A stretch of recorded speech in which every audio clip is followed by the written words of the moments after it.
सुग्रीव के साथ मैत्री हुई, बाली का उद्धार हुआ, और जब सब कुछ मिल गया सुग्रीव को तो भगवान का कार्य भूल गया। मतलब निकल गया तो पहचानते नहीं, यूं जा रहे हैं कि जैसे हमें जानते नहीं। ऐसे आलसियों और प्रमादियों और आसान फरामोशों को लखन लाल की एक हुंकार जागृत कर देती है। बुद्धि लौट आई, सारे वानरों को अन्वेषण का अवसर मिला। तापसी प्रसंग आया, संपाति प्रसंग आया। किम कर्तव्य विमूढ़ होकर सब बैठे हैं सागर के किनारे, और हनुमान जी को उनका स्मरण, उनके तप बल का स्मरण दिलाया जा रहा है। प्रभु की राम अंकित मुद्रिका लाए हैं साथ में। भगवान ने हनुमान को चुना है। चुना उन्हें जाता है जो दास भाव से युक्त होते हैं। राम के दास हनुमंत लाल सुंदरकांड में प्रवेश करते हैं। जरा चले फटाफट युद्ध की तरफ।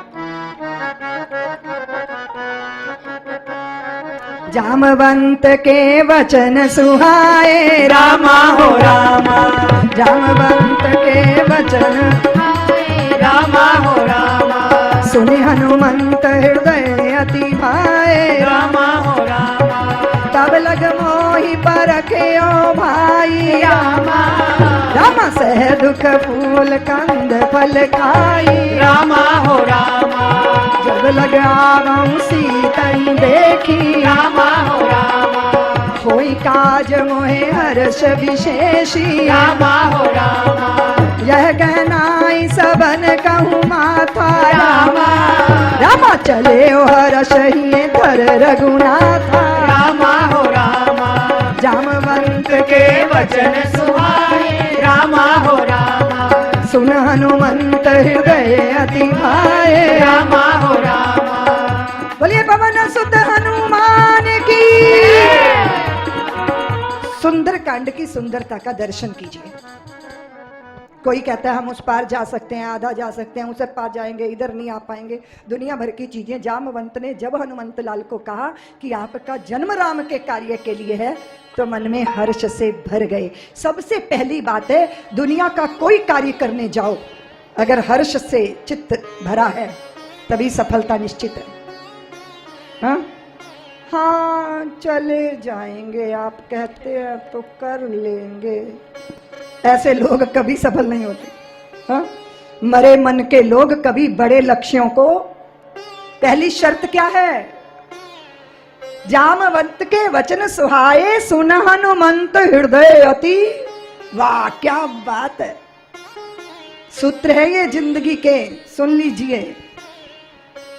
और फिर अपने साथियों को क्या कहा कि मुझे परखिएगा जब तक मैं आ जाऊं।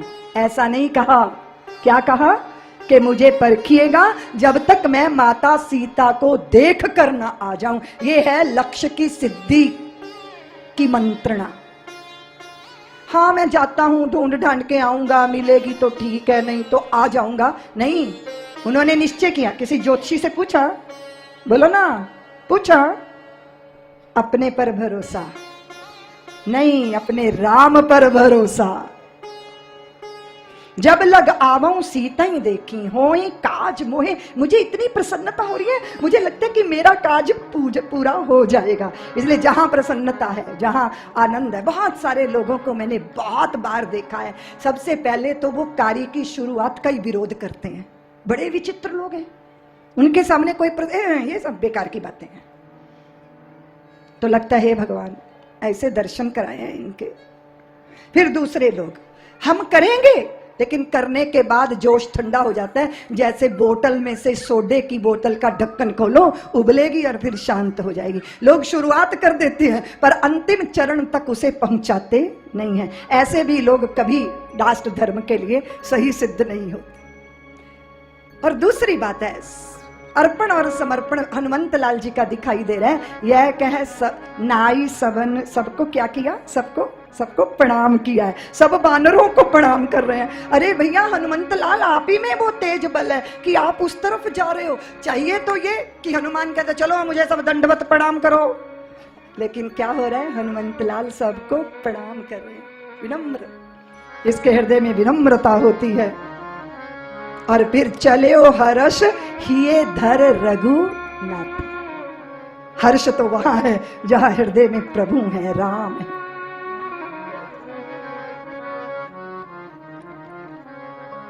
क्योंकि पता नहीं जिंदगी में कब जिंदगी की शाम हो जाए। हाँ, हृदय में कौन होने चाहिए? सबके सर पे काल मंडराता है। साधु लोग सुबह सुबह प्रभाती गाते हैं, यार एक दिन वक्त ऐसा आएगा, काल सर पर है खड़ा ले जा,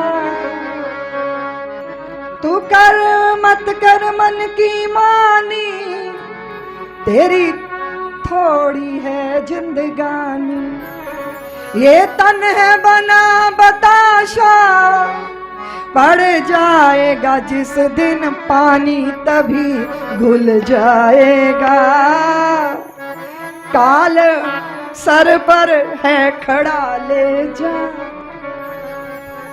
सिंधु तीर एक भूधर सुंदर कौतक कूद चढ़े हो।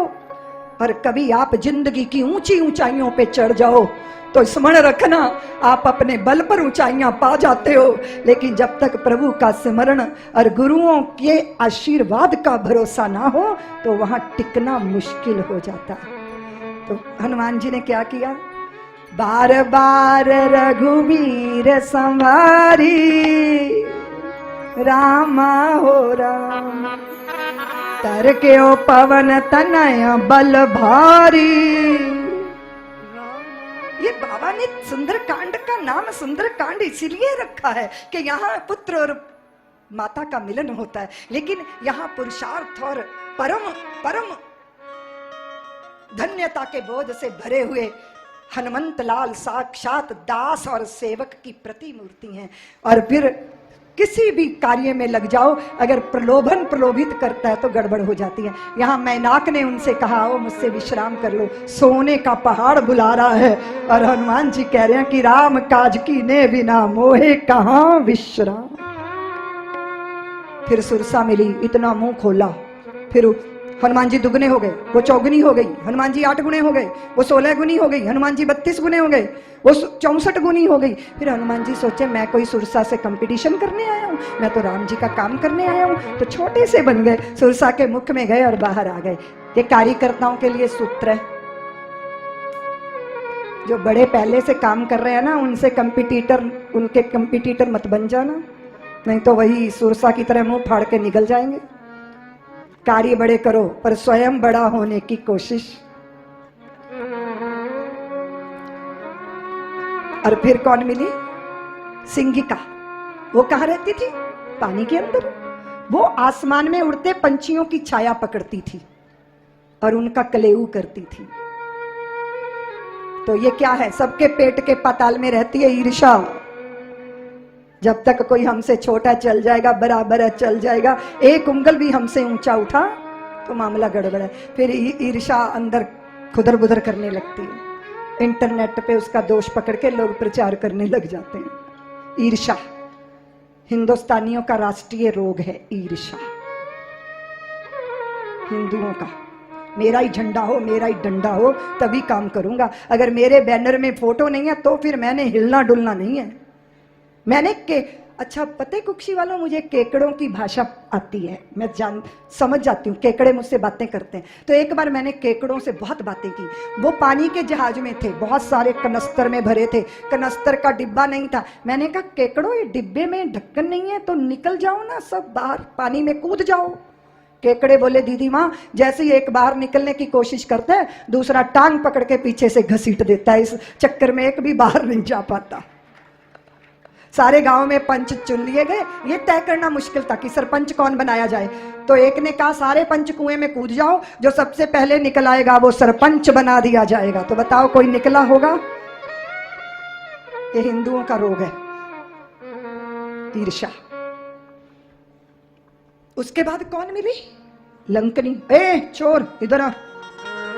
हनुमान जी ने कहा दुनिया के चोर की तो रखवाली कर रही है और हमको चोर बता रही है। ऐसी मुष्टिका मारी नाक पर, सब रक्त बह गया लंका का। और कई लोग बातों से मानते ही नहीं है, उनको लातों से ही समझाना पड़ता है और फिर सद्बुद्धि जागृत हो जाती है। बड़ी अच्छी अच्छी बातें करने लगी। कि हमें मुझे बता गए थे कि जब कोई एक बंदर आएगा उससे तुम तड़फड़ा जाओगी, तब फिर लंका का विनाश हो जाएगा। तात स्वर्ग अपवर्ग सुख धरिए तुलाइक संग, तूल न ताही सकल मिल जो सुख लव सत्संग। और हनुमंत लाल जैसे संतों का संग मिल जाए तो फिर पापी लोग भी मार्ग पर आ ही जाते हैं। प्रविश नगर की जय सब काजा, हृदय राख कौशलपुर। दुनिया की जितनी मर्जी कालिख में चले जाओ पर हृदय में राम होने चाहिए। इसलिए चित्त में राम को धारण करके, अद्भुत है लंका में घूम घूम के हनुमंत लाल ने जो देखा सो अद्भुत है। लंका निश्चर निकर निवास, यहाँ कहाँ सज्जन कर वास। जैसे ही जागे विभीषण तो सबसे पहले राम राम राम राम राम। प्रातः काल तुम कहती हो राम राम? तुम बोलते हो? अखबार कहाँ है, जरा चाय लाओ। सज्जन के कुछ लक्षण हैं। प्रातः उठते ही कराग्रे वस्ते लक्ष्मी, कर मध्य सरस्वती, कर मूले तु गोविंद, प्रभाते कर दय। मन में तर्क करे कपि, मन में विचार करने हैं। उस घर में आयुध अंकित गेह को देखा और जब राम राम राम स्वर कान में पड़ा तो हृदय में हर्ष हुआ, राम भक्त से मिलन हुआ। हनुमान ने कहा विभीषण भाई, तुमने पिता नहीं देखे और मैंने माता नहीं देखी, तुम मुझे माता का दर्शन करवा दो, मैं तुम्हें जगत पिता के चरणों में ले जाऊंगा। संत की बात नहीं मानी विभीषण ने, और जब भाई ने मारी लात तब होश आ गए ठिकाने। अशोक वाटिका का कथाकार हनुमंत लाल अशोक वाटिका के कथाकार हैं और पेड़ पे चढ़ के उन्होंने जानकी जी को कथा सुनाई थी। तभी से ये रिवाज है कि कथा वाला ऊंची चौकी पे चढ़ के बैठता है, बाकी सब नीचे बैठ के सुनते हैं। चलो कथा सुन लेते हैं हनुमान जी के मुख से। राम कहानी सुनो है राम कहानी, राम कहानी सुनो है राम कहानी, कहते सुनाते आवे अखियों में पानी। राम कहानी सुनो है राम कहानी, राम कहानी सुनो है राम कहानी।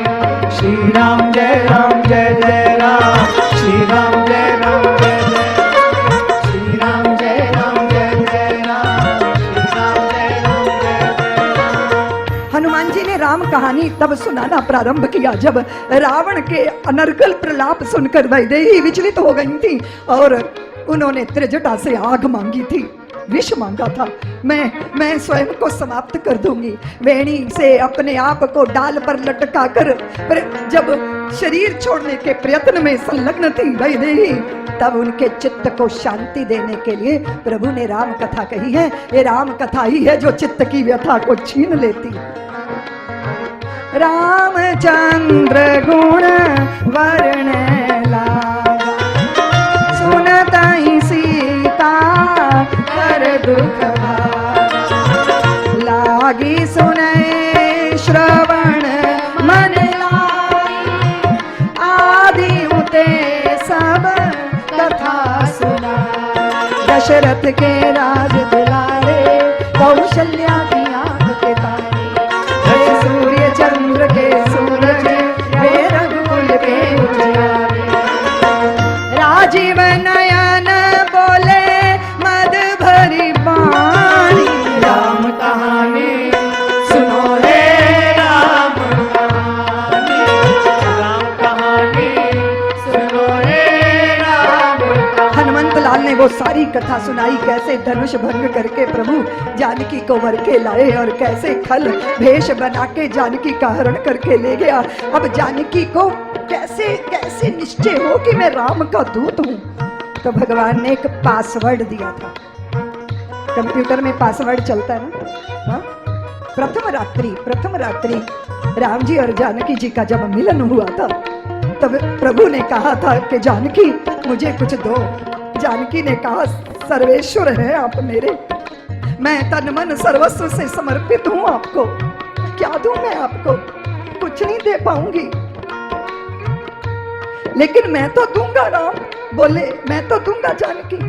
जानकी आज प्रथम दर्शन पर प्रथम रात्रि में मैं तुम्हें वचन देता हूं कि जानकी के अतिरिक्त मेरी जिंदगी में कभी दूसरी नहीं आएगी। ये मैं तुम्हें वचन देता। कुछ तुम भी तो मांगो मुझसे, कुछ मुझसे मांग लो। जानकी ने कहा नाथ अब आप विवश करते हो मुझे, तो मेरा निवेदन है आपसे एकांत क्षणों में जब भी मैं आपको पुकारूंगी तब करुणा निधान कह के पुकारूंगी। यही पासवर्ड है जो हनुमान जी को भगवान ने दिया।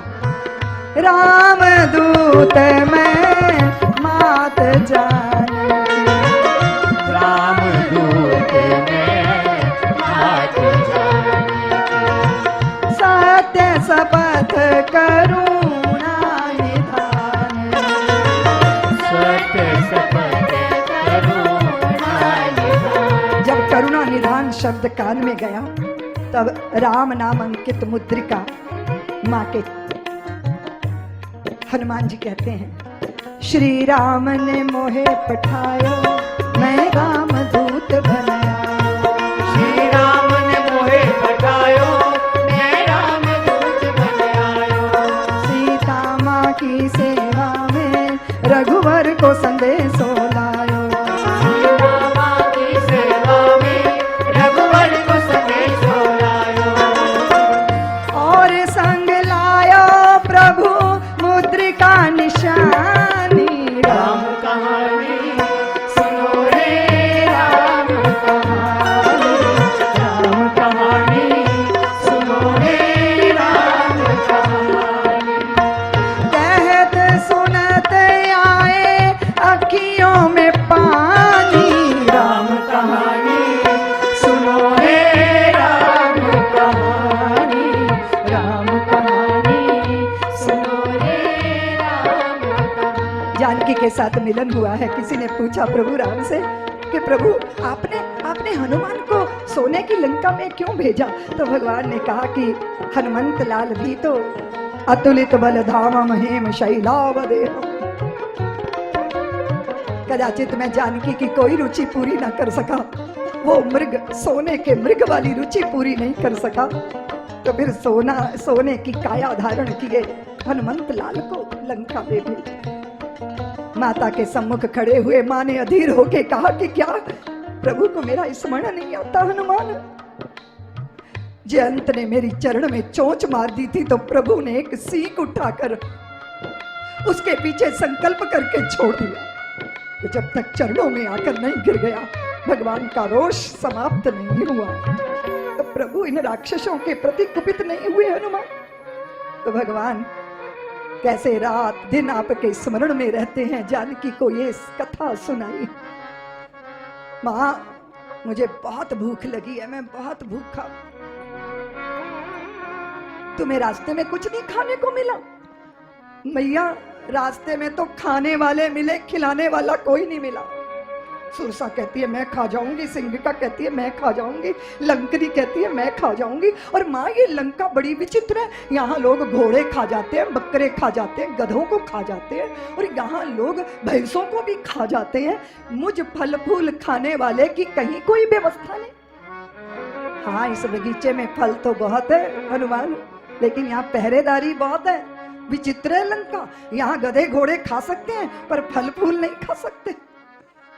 मात मैं बहुत भूखा हूं। और वो पुत्र जिसको माँ दिखाई दे जाए ना उसको भूख लगी जाती है, क्योंकि भूख का बोध माता के चरणों में ही आकर होता है। मेरे को बहुत बार लोग मिलते हैं, बोले दीदी माँ पत्नी बार बार पूछती है भोजन अच्छा बनाना, अच्छा बनाना, अच्छा। और मैं कह देता हूँ हाँ अच्छा बना, पर मुझे अच्छा लगता नहीं है, क्योंकि मुझे तो माँ के हाथ का भोजन स्वादिष्ट लगता है। तो मैंने कहा ऐसा है, पत्नी को कहो वो बनाया करे, माँ को कहो वो परोसा करे, क्योंकि हम भारतीय मानते हैं मघा के बरसे और माँ के परसे का कोई जवाब नहीं होता। तो वो रोने लगे, बोले दीदी माँ माँ रही नहीं, वो दुनिया से चली गई। माता के सम्मुख भूख पैदा हो जाना ये तो स्वाभाविक बात ही है। हुआ ये कि उलट पलट के पूरी लंका में धूम मचा दी। पेड़ उखाड़े, वृक्ष उखाड़े, फल खाए, अक्षय को बांधा, फिर दुनिया भर का बवाल हो गया अशोक वाटिका में।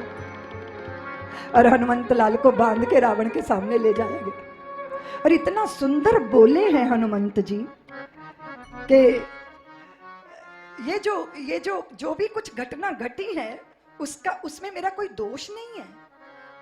जिन मोही मारा तिन मैं मारे, आपके पुत्र ने मुझे बांध लिया और मुझे बंधने की कोई भी संकोच नहीं है। फल ही तो खाए थे, भूख लगी थी। क्या करना चाहिए रामदूत के साथ?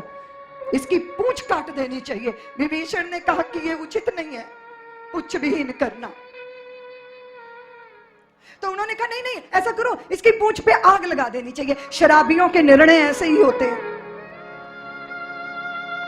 5-4 शराबी चौराहे पे चले गए, एक के दूसरा तीसरा चौथा कंधों पे खड़े हो गए। 5 मंजिल की बिल्डिंग तैयार है, सारा ट्रैफिक रुक गया। पुलिस वाला आया, उसने नीचे वाले के मुंह पे चांटा मारा कि ये क्या तमाशा कर रखा है। ऊपर वाला पूछता क्या हुआ, बीच वाला कहता है लगता है अपना किसी ने दरवाजा खटखटाया। बिल्डिंग बन के खड़े थे ना। शराबी है ये, पी के नाली में पड़े रहते हैं, कुत्ते मुंह चाटते हैं तो सोचते हैं हमारा प्रेमी हमें प्यार कर रहा है। मनो तनो सन कपड़े तेल आ गया, इतनी लंबी पूंछ हो गई हनुमंत लाल की। पूंछ पे जब आग लगाई गई तो सारी लंका में उछल कूद के कभी इधर कभी उधर, कभी पूरी लंका धू धू करके पूरी लंका जलने लगी। और जब लंका जलने लगी तो आसमान में बादल आ गए। बादलों को देख के हनुमान जी ने इंद्रदेव को फटकारा। इंद्र, शर्म नहीं आती, संकोच नहीं लगता? वैसे रोते रहते हैं कि देवताओं का नाक में दम कर रखा रावण ने, और जब लंका जल रही है तो तुम पानी भर के बादल लेकर आ गए। इंद्र हाथ जोड़ के बोले नहीं हनुमंत लाल जी, बादल तो आए हैं पर इनमें पानी नहीं है, पेट्रोल है, जहां भी डलेगा वहां और भड़केगी, चिंता मत कीजिए। अद्भुत दृश्य है। उलट पलट लंका सब, और सबसे बाद में आए हैं और माता के सामने हाथ जोड़ के खड़े हो गए। और मैया जो है मुस्कुराने लगी, माता हंसने लगी, माता पूछने लगी लंका जला के भी जली नहीं, हनुमंत विचित्र है पूंछ तुम्हारी। लंक जलाकर भी स्वयं जली नहीं, हनुमंत विचित्र है पूंछ तुम्हारी। ओ कौन सा जादू राजेश भरा, हंस पूछत है मिथिलेश कुमारी। जानकी ने कहा हनुमान ने कैसी है जादू भरी तेरी पूंछ, लंका जला दी स्वयं नहीं जली। तो हनुमान जी ने हाथ जोड़ लिए, बोले कपि राघव आगे है, श्री राम के पीछे है पूंछ हमारी। कितनी सुंदर बात की है। मेरे हृदय में तो राघव है और मेरी, और पूंछ भी होती है, और एक पूंछ होती है प्रतिष्ठा, है ना। कहते हैं अरे भैया उसकी तो यहां से लेके वहां तक पूंछ है। कई लोग कहते हैं मैं तो उसके घर नहीं जाऊंगा, उसने मुझे पूछा ही नहीं, पानी तक नहीं पूछा। कई लोग कहते हैं भैया पहले उसकी बड़ी पूंछ थी, आजकल कट गई है। पूंछ मतलब पूंछ अंग ही नहीं, प्रतिष्ठा को भी पूंछ बोलते हैं, है ना। और ये बड़ा विचित्र है कि वो लंका में था, कौन था? अभिमान। और मेरी काया भी स्वर्ण की है, स्वर्ण की लंका में अभिमान, लेकिन हनुमान के इस शरीर के श्री विग्रह में रघुवीर। इसलिए अभिमान जहां बैठा है वो लंका जल गई, और राम जहां बैठे हैं वहां ताप भी नहीं आया। माता बहुत ही अद्भुत है ये दर्शन। और हुआ ये कि हनुमान ने कहा मां चलोगी, मेरी पीठ पे बैठ जाओ। नहीं, ये है भारतीय नारी का सत। रावण चुरा के लाया, मैं विवश थी, लेकिन अभी मैं तेरे साथ नहीं जाऊंगी। जब तक राम राक्षसों के रक्त से लंका को पवित्र नहीं करेंगे तब तक मैं उनका दर्शन नहीं करूंगी। ये निश्चय है। अद्भुत है। हनुमंत लाल की पूंछ भगवान के कारण है ना। जब तक बिके ना थे तब तक कोई जानता न था, तुमने हमें खरीद के अनमोल कर दिया। ईश्वर का कार्य करोगे तो समाज में पूछे जाओगे, पूछ होगी समाज में। और ये मेरी पूछ नहीं है, मेरी पूछ नहीं है। घर घर में तो यही झगड़ा कि घर में कोई मुझसे पूछता ही नहीं है। पर्याय है, प्रतिष्ठा का पर्याय है। और कदाचित जो तन दे देते हैं जवानी में देश के लिए, समाज के लिए, सब उनको पूछते हैं ना। हा?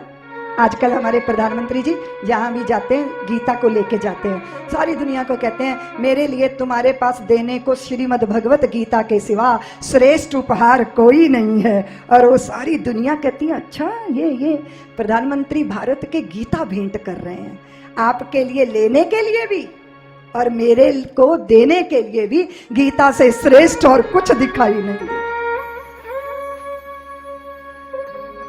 अच्छा, तरुणाई में राम काज में लगना जरूरी है ना, क्यों जी?